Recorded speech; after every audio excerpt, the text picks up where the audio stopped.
Hey, Yankees fans, I hope you're having a wonderful day today. So, we have some pretty big news involving Giancarlo Stanton. The New York Yankees believe that Giancarlo Stanton will be back by early June. This is from Bob Clappish. So, what could this mean? What could this mean for the rest of the team? Well, firstly, we have to talk about the impact that Giancarlo Stanton made in that Yankees lineup last year. The New York Yankees, with Giancarlo in that lineup, were 71-43. That means, without him, they were below 500, 23-25. And that included having Aaron Judge in the lineup, Juan Soto in the lineup. My point is, Giancarlo makes a difference in that Yankee lineup. And last year, he definitely did. Not only in the regular season, but in the postseason. But let's go over his regular season numbers first. Giancarlo had a bounce back year, had a 773 OPS, 27 home runs, 72 RBI, hit 233, but made an impact in that lineup. His postseason numbers were astounding. Hit 273, but in half the games played, he had 7 home runs, 16 RBI, with a 1048 OPS. Without Giancarlo Stanton, the New York Yankees would not have been where they were last year. They would not have made it to the World Series. He put them on his back. And I've been hearing some rumblings. Oh, maybe we should move on from Stanton. Release Giancarlo Stanton. Get out of here. That's so freaking... First off, it's actually cheaper to keep Giancarlo Stanton on the Yankees. It's cheaper. He's getting paid $32 million this year. The next 2 seasons... $29 million next year, $25 million the year after that. Final 2 years. Miami's paying $10 million next season and $10 million in his final year. So, for the Yankees are only paying him $19 million next year, and they're paying him $15 million in his final year. If the New York Yankees were to release Giancarlo Stanton, do you know what that means? Miami does not pay that money anymore. To my understanding, Miami does not pay that money anymore. So then the Yankees would owe Giancarlo more money not to play for them than to play for them. And we're saying, release Giancarlo Stanton. Look at the year he had last year. In the regular season, of course, and the New York Yankees went 71-43 with him in the lineup. And then let's look at the postseason friggin' numbers. And you want to cut them. Do you know who they should cut? DJ LeMahieu. DJ LeMahieu is the kind of guy that you cut, not Giancarlo Stanton. That's silly. That's so silly. Talking about cutting Big G. DJ's rehabbing right now. He might be back very soon. And the Yankees are going to have to make a tough move. They may have to cut Oswald Peraza. They may have to cut Pablo Reyes. But I've been seeing Peraza's name being thrown around as the potential cut. And let me tell you, that bums me out. I'm probably the biggest Peraza fan on the planet Earth. I love the kid. I think he's a tremendous baseball player. I really do. I think he's going to be a good ball player if given time. If given time. He's a great defender. We saw the play he made last night over there at second base. One hell of a play. The kid was probably just sitting on the bench, ice cold, not ready to play. All of a sudden, they call upon him because Jazz gets tossed out of the game, arguing balls and strikes. Peraza comes in, makes one hell of a play over there at second base. His bat just hasn't come around. It hasn't. Last year in the minors, though, played pretty okay.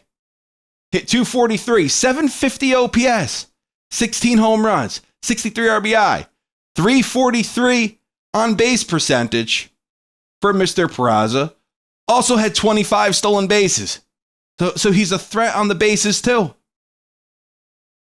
But I want to highlight Peraza's final 3 months last year, the last 3 months of the season, July, August, September. 821 OPS in July, 851 OPS in August, 772 OPS in September, 13 home runs during those final 3 months. And we're talking about maybe potentially releasing him for a guy who last year had a 527 OPS, hit 204. Are you kidding? who's not as good of a defender as Oswald Peraza. He's not. I bet you Peraza, he could learn first base just like that if he needed him to. He's a little short. But DJ's on the way back, and I'm here and want to cut Giancarlo Stanton. What are we talking about? What are we talking about? That's ridiculous. It's ridiculous. Anywho, now we know when Big G is projected to come back. Yankees believe early June. Okay, great. I love that. Love that. What does that mean for a few of the guys on the roster? I'm talking about Ben Rice, who's been hitting the bananas out of the baseball. Ben Rice, 317 this year. 317. A 1064 OPS, 5 home runs, 9 RBI, 414 on base, 203 OPS plus. This kind of reminds me of a player from 2016, September 2016, had a rough month. Right, had a rough start to his major league career. The following year, he should have won the MVP, and I'm talking about Aaron Judge. Ben Rice, pretty not so great season last year. And this year, bang, baby! Coming out hitting 317. Rice continues to shine. Rice continues to cook. He's cooking right now, baby. He's cooking. And with Giancarlo coming back, you're going to have to make a tough move here. Is it going to be Ben Rice losing some playing time? Now, this stuff is going to work itself out. It is.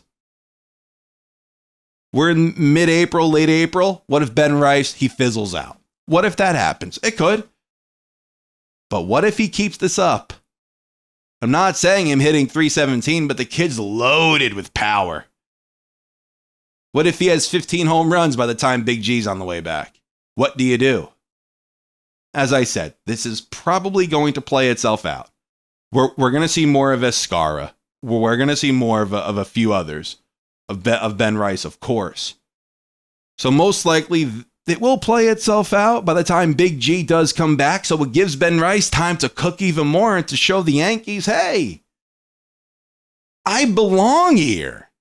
I belong in the everyday lineup. And I'm seeing people want, Ben Rice to play freaking third base. Imagine Ben Rice playing third base.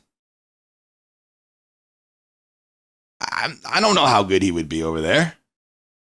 But imagine Ben Rice playing third. I just don't think his body type is the right type for third base. He's a gigantic guy. He's huge. Maybe he could play it. I don't know. I wouldn't put Ben Rice over at third base. I think that's a little silly here. I think that's a little silly. 6'2", 215. He's a big dude. The kid could hit. He could hit. And that's why he's here. That's why he's up. That's why they taught him first base last year, because they needed to find a spot for him. Now we have Goldschmidt who's hitting. So what happens when Big G comes back? What happens? I don't know. But you're going to have to make room for Big G. Releasing Big G just makes absolutely zero sense. I'm more concerned when LeMahieu comes back. What do you do with Peraza? What do you do with Pablo Reyes? Once upon a time, I could see them parting ways with Reyes. I don't think that's a big deal. But Peraza, multiple time top 100 prospect across Major League Baseball. Once upon a time, the New York Yankees were reluctant to move him and Anthony Volpe for Matt Olson. Then Matt Olson eventually was traded to Atlanta. But once upon a time, you were unwilling to include Peraza in trade packages because you believed in him. You've given Anthony Volpe such a long leash. Peraza, some injuries have derailed his opportunities a little bit. I'll be the first one to say it. But he's healthy right now. You need to give him a little bit of time. And not for nothing this season, in the small amount of time he's played, he hasn't looked all that bad up there at the plate. He's not the best, but it's not terrible. Not like hitting a $150. He has almost a 700 OPS off the bench. Not that bad. He's a stellar defensive player. I hope they find a spot for him when DJ comes back. But hey, we're saying cut Stanton, cut LeMahieu then. What the hell are we talking about?